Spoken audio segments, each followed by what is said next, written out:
ఈ రోజు ఈ నేపథ్యంలో ప్రపంచ దేశాల నుంచి మన దేశంలో ఉన్న వివిధ రాష్ట్రాలు రాష్ట్ర ప్రభుత్వాలు చేపడుతున్న కార్యక్రమాల నుంచి కొంతైనా మనం నేర్చుకోవాల్సిన అవసరం ఉంది అధ్యక్ష.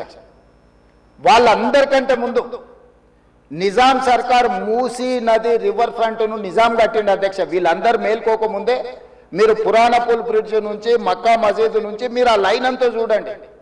గుల్జార్ హౌస్, మోజంజాయ్ మార్కెట్, మీరు గండిపేట, ఉస్మాన్ సాగర్, హిమాయత్ సాగర్ నుంచి మొదలు పెడితే పరివాహక ప్రాంతంలో ఎన్ని హెరిటేజ్ స్ట్రక్చర్స్ ఉన్నాయి. తారామతి, బారాదరి నుంచి మొదలు పెడితే ఆ నదీ పరివాహక ప్రాంతంలో దశాబ్దాల కిందే నిజాం ఒక నదీ పరివాహక ప్రాంతాన్ని వ్యాపార కేంద్రాలుగా తీర్చిదిద్ది ప్రపంచ దేశాలతోనే పోటీ పడే విధంగా ఆనాటి హైదరాబాద్ రాష్ట్రాన్ని అభివృద్ధి చేసిండు అధ్యక్ష నిజాం.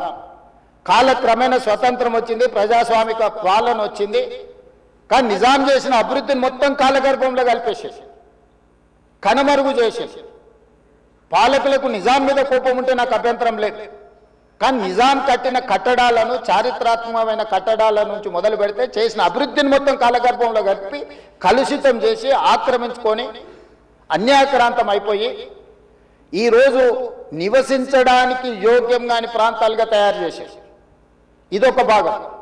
ఈ హైదరాబాదు నగరంలో ఉన్న మురికి కాలువలన్నిటినీ కాలనీలు మొత్తం పట్టణం యొక్క మురికినంతా మూసీ నది కలిపేసేసి చచ్చిన శవాల నుంచి పశువుల కలేబరాల వరకు ఆ మూసీ నదిలో కలిపేయడంతో రంగారెడ్డి జిల్లా, హైదరాబాదు జిల్లా, చివరగా నల్గొండ జిల్లా ఈరోజు శిక్ష అనుభవిస్తున్నది నల్గొండ జిల్లా ప్రజల అధ్యక్ష. లక్షలాది మంది నల్గొండ జిల్లా ప్రజలు మూసీ నది పరివాహక ప్రాంతంలో చివరగా ఉండడం వల్ల రంగారెడ్డి జిల్లా, హైదరాబాదు జిల్లాలో నుంచి వచ్చిన మొత్తం మురికి కలుషితం మనుషుల శవాల నుంచి పశువుల కలేబరాల వరకు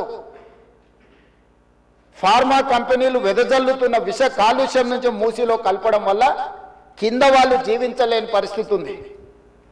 నల్గొండ జిల్లాకు భగవంతుడే శిక్ష విధించింది అధ్యక్ష.